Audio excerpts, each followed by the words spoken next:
Entrando aqui na segunda parte do vídeo, se você não assistiu o primeiro vídeo, peço que você assista para que você possa entender melhor o que será falado aqui. Como eu disse, o propósito desse vídeo é fazer a exegese do livro de Gênesis, iniciando aqui no capítulo 1. Como eu falei no primeiro vídeo, o livro de Gênesis há um desconhecimento da autoria, por mais que se atribui a Moisés, mas nós não temos ali uma assinatura como em outros livros, né, onde se tem a autoria do livro. Mas, na academia exegética, os exegetas chegaram à conclusão que é um texto sacerdotal, pós-exílico, por volta aí do ano 500, entre o ano 500 e 450, depois que houve o retorno ali da elite sacerdotal e também política da parte dos reis para Jerusalém, a reconstrução. Então, houve-se a necessidade de uma ressignificação geopolítica, teológica e também naquela questão saindo do politeísmo, né, da questão também do enoteísmo, para uma monolatria e aproximação do monoteísmo.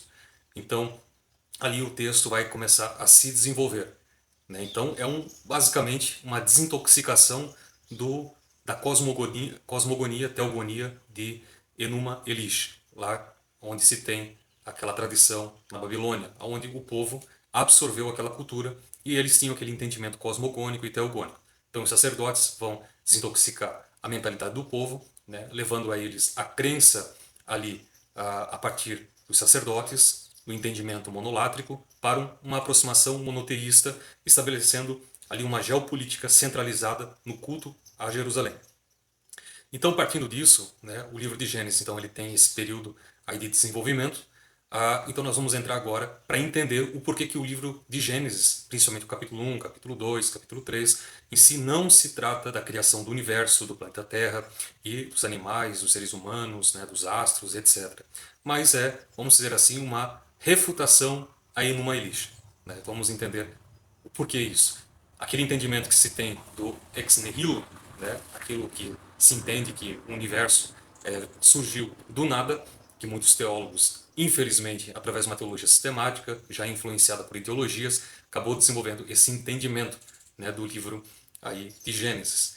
Mas vamos perceber agora o porquê, através de uma exegese, uma investigação, né, dos termos, das palavras, e vocês podem, a partir desse vídeo, agora tendo talvez uma melhor elucidação sobre isso, e ir atrás dessa questão e se aprofundarem melhor. Eu só estou aqui dando um ponto de partida, né, para esclarecer algumas questões que às vezes a gente conversa entre colegas sobre esses assuntos. Então eu quero trazer um ponto de vista aqui exegético que, ao meu ver, é melhor dessa forma a ser entendido, né, porque mostra o real significado do texto, né, o propósito, o objetivo dos autores do livro de Gênesis.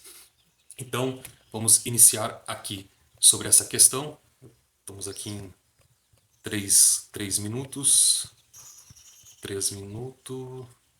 Certo.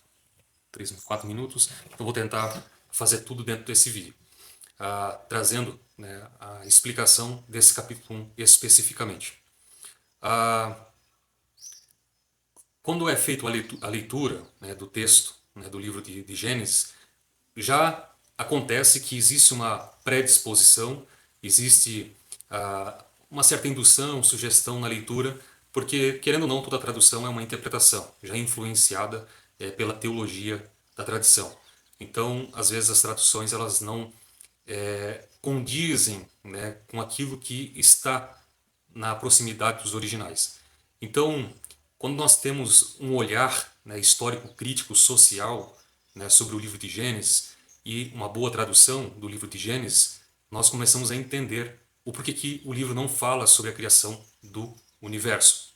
Então nós temos a hipótese documentária, né, a P, né, como as siglas que fazem parte, né, aquilo que se chama sacerdotal, que traz, né, nessa perspectiva o que traz nessa perspectiva, né, o texto então é lido, né, como como é que eu posso colocar assim para que possa facilitar o entendimento, né, como um documento, né, de resistência, né? O porquê que existe uma resistência? Você lembra que eu falei ali sobre a questão de Enuma Elish? Então existe um tratado, um texto cosmogônico, teogônico dos babilônicos. Então esses textos vão ser desenvolvidos com uma questão de resistência política e identidade do período pós-exílico. Essa transição.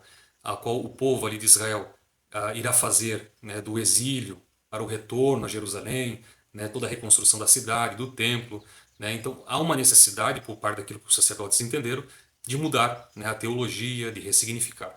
Então ali tem toda uma questão de resistência, né, política, né, e mostrar aquela questão da ordenação do caos, né. A exegese, né, desse capítulo 1, né, estruturada nessa boa investigação que a exegese nos proporciona, nos leva então a entender isso. Então nós temos o cenário, né, inicial, né, no versículo 1 e o versículo 2 ali do capítulo 1, onde vai tratar sobre a questão, né, no princípio, né, criou Deus os céus e a terra. Né, ou no hebraico, né, Bereshit, bara Elohim. E essa já começa tendo um certo problema, né, nessa questão no princípio. Né, no original, na aproximação ali do texto hebraico, seria em um princípio, né, em algum momento, mas essa ideia do princípio não é o nada, né, mas o caos pré-existente. O que nós encontramos ali, por exemplo, dentro desse versículo 1 e 2, temos a palavra tohu va bohu, né, que seria justamente essa ideia do cosmos, né, o conflito cósmico, como nós encontramos em outras tradições religiosas, né, como no caso Enuma Elish, onde há esse conflito cósmico, né, onde está aquele caos e etc. Então, a exegese, né, rigorosa, ela mostra que o texto não fala de criação do nada, né, como sugerem muitos teólogos, a ideia do creatio ex nihilo, né, como se muitos aí desenvolveram uma teologia nessa perspectiva, né, os chamados criacionistas, mas da organização de uma matéria caótica. Então, eles não vão sair muito fora daquilo que já havia no contexto social, cultural da época. Como todas as tradições falavam sobre uma questão caótica, então eles vão tratar essa questão, né, e uma questão simbolizada pelas trevas e pelo abismo, né? Eu sei que talvez esteja ainda confuso essa questão, né? A nossa mente já induzida por uma ideia de que é algo ex nihilo, né? Mas nós vamos percebendo que não é bem por aí. Então, nós encontramos a questão da primeira tríade, né? A separação e domínios. Isso no versículo 3 ao 13. E no versículo 3 e no versículo 5, né, nós temos ali a questão do dia 1, né, da criação, né, a criação da luz, né, que nós encontramos, que é o primeiro ato, né, de distinção. Por que isso? Enquanto os elementos cosmogônicos, teogônicos, estavam muito intrinsecamente ligados aos deuses, na cultura politeísta, ah, começa a ter uma distinção, essa ideia de que são apenas elementos naturais. São apenas elementos naturais e não deuses, como era o Sol, a Lua, eram deuses na cultura politeísta.